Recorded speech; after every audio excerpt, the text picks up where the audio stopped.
Praise lord, హల్లెలూయా. క్రీస్తునందు ప్రియమైనటువంటి దేవుని బిడ్డలారా, మరొకసారి ఈ యొక్క వాక్య పరిచయ ద్వారా మీ అందరితో కూడా ఈ రీతిగా కలవడానికి, ప్రభు యొక్క మాటలను పంచుకోవటానికి ప్రభు ఇచ్చినటువంటి మంచి తరుణాన్ని బట్టి దేవుణ్ణి స్తుతిస్తూ ఉన్నాను. ఈ సమయంలో మనం ఒక వాక్యం చదువుకొని అందులో ఉన్నటువంటి కొన్ని మాటలను మనము ఆత్మీయ మేలు కొరకు ధ్యానం చేద్దాం. ఈ సమయంలో కీర్తన 124 కీర్తన 8వ చరణంలో ఉన్నటువంటి మాటను చదువుకొని ఆ యొక్క మాటను మనము ప్రభు యొక్క సన్నిధిలో ధ్యానం చేద్దాం. కీర్తన 124 కీర్తన 8వ చరణంలో ఈ రీతిగా రాయబడి ఉన్నది. భూమి ఆకాశములను సృజించిన యెహోవా నామం వలనే మనకు సహాయము కలుగుతున్నది. భూమి ఆకాశములను సృజించిన యెహోవా నామం వలనే మనకు సహాయము కలుగుతున్నది.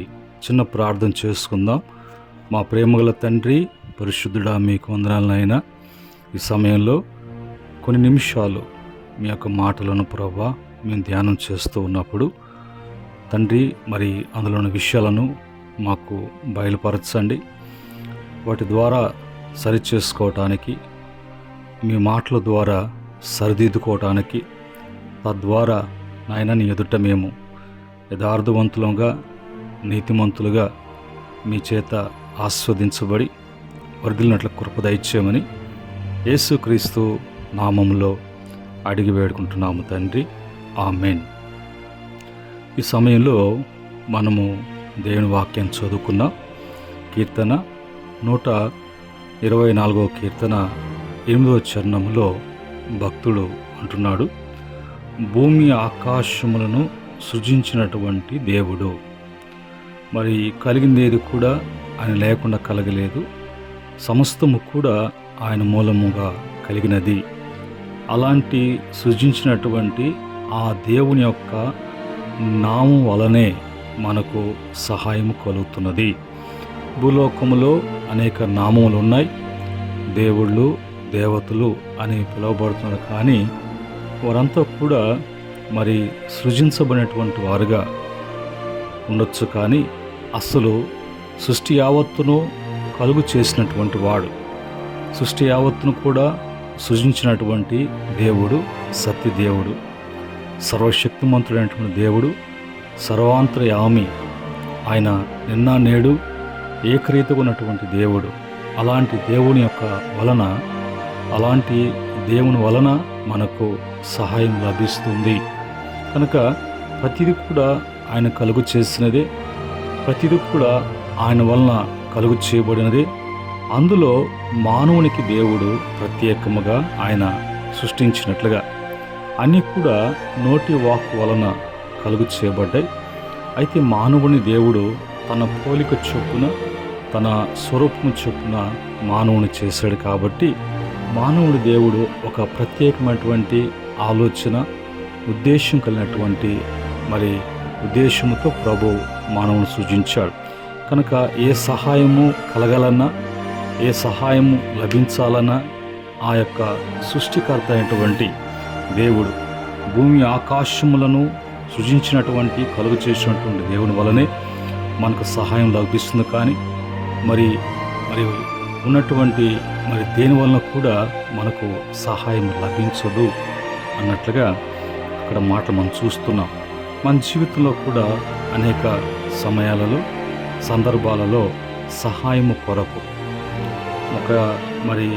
ఏదో ఒక అవసరతల కొరకు పాకులాడుతూ ఉంటారు. ఆయా ప్రయత్నాలు చేస్తూ ఉంటారు, మనుషుల మీద ఆధారపడుతూ ఉంటారు. అయితే మనల్ని కలుగు చేసినటువంటి దేవుడు ఉన్నాడు కదా, ఆయన సమస్తం కూడా పోషించేటువంటి పోషణకర్తగా ఉన్నాడు కదా. కలుగు చేసినటువంటి దేవుడు ఆయనే సమస్తం కూడా అనుగ్రహిస్తాడు కదా. అందుకు 121 కీర్తనలో భక్తుడు అంటాడు, కొండ తట్టున కన్నులెత్తుచున్నాను, నాకు సహాయము ఎక్కడి నుంచి వస్తుంది? భూమి ఆకాశములను సృష్టించినటువంటి యెహోవా వలనే నాకు సహాయము అనేది లభిస్తుంది, లేదంటే కలుగుతుంది అనేటువంటి మాట అక్కడ కూడా మనం చూడగలం. ఈరోజు మరి దేవుని వలన మనకు ఎలాంటి సహాయములు కలుగుతున్నాయి, ఎలాంటి సహాయము మనకు కలుగుతుంది అనేది మనము దేవుని వాక్యం నుంచి చూసినప్పుడు కీర్తన 54వ కీర్తన మొదటి చరణములో మరి దేవుని వలన రక్షణ అనేటువంటి సహాయం మరి మనం చూస్తున్నప్పుడు యుద్ధ దినాన గుర్రములను రథములను మరి సిద్ధపరచుకోవటం కాదు, కానీ రక్షణ అనేది దేవుని వలనే కలగాలి అనేటువంటి మరి మాట కూడా మనం బైబిల్లో చూస్తున్నాం. కనుక ప్రభు ఆయన రక్షకుడుగా ఈ లోకానికి వచ్చి సర్వ మానవాళిని వాళ్ళు ఉన్నటువంటి పాపస్థితిని బట్టి, శాపస్థితిని బట్టి మరి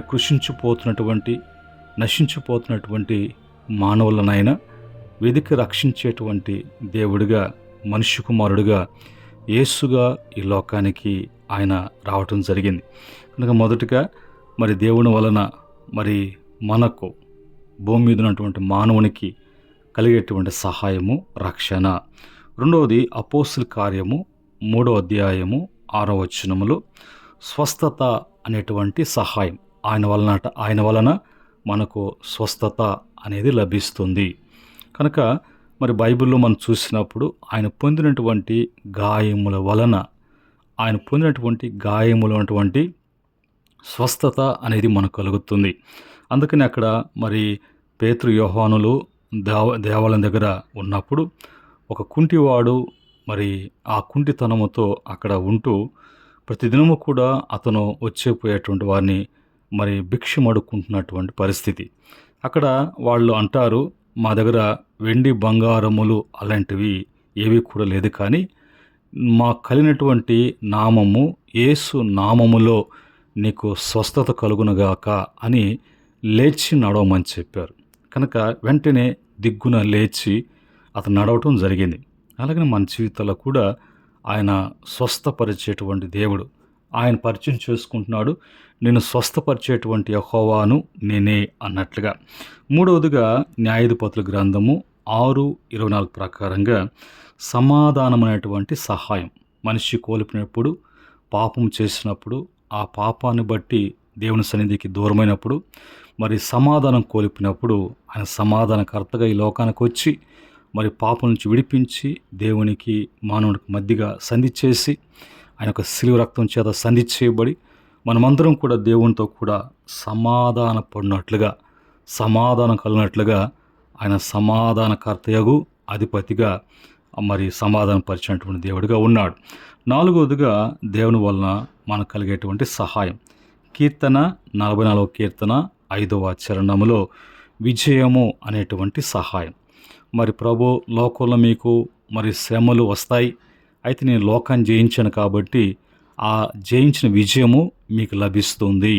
లోకములో శరీరాశ, నేత్రాశ, జీవపు డంబము అనేది మానవుని పతనానికి, నాశనానికి దారి తీస్తున్నటువంటి పరిస్థితి.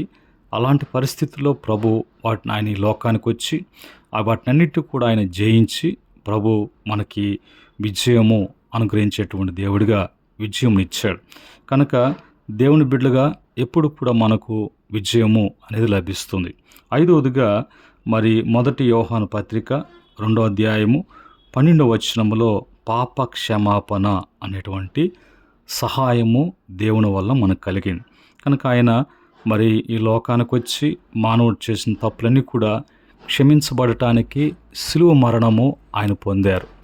ఆయన శిలువ మరణం, ఏ పాపమైనటువంటి దేవుడు మరి ఆయన పాప శరీరంగా మరి శిలువ మీద 3 మేకుల మీద వేలాడడం అని అంటే మనమందరం కూడా దేవుని యొక్క బిడలుగా, నీతిమంతులుగా, దేవుని నీతిని ధరించుకోవటానికి ఆ యేసుక్రీస్తు యొక్క మరణం ద్వారా మరి ఆ యొక్క రక్తం ద్వారా మనమంతా కూడా మన పాపాలు క్షమించబడినట్లుగా, ఆ పాపములు క్షమించబడినటువంటి బిడ్డలముగా తిరిగి మనము మరి ఆ అపరాధంలో పడకుండా యేసుక్రీస్తు మరి వలన మనకు నిత్య జీవము అనేది దేవుని వలన కలిగింది.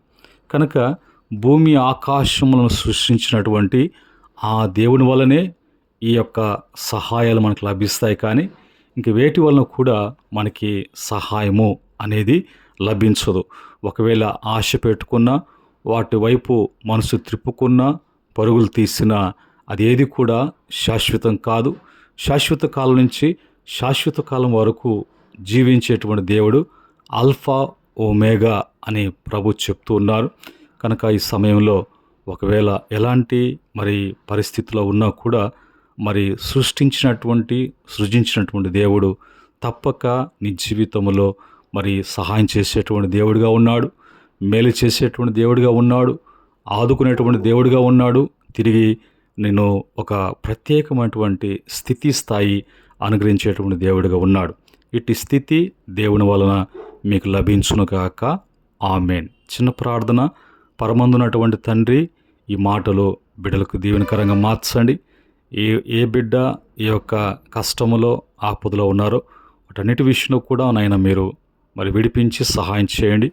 బిడ్డలు సంతోషించినట్లుగా మేలు పొందిన కృప దయచేయమని యేసుక్రీస్తు నామములో అడిగి వేడుకుంటున్నాము తండ్రి.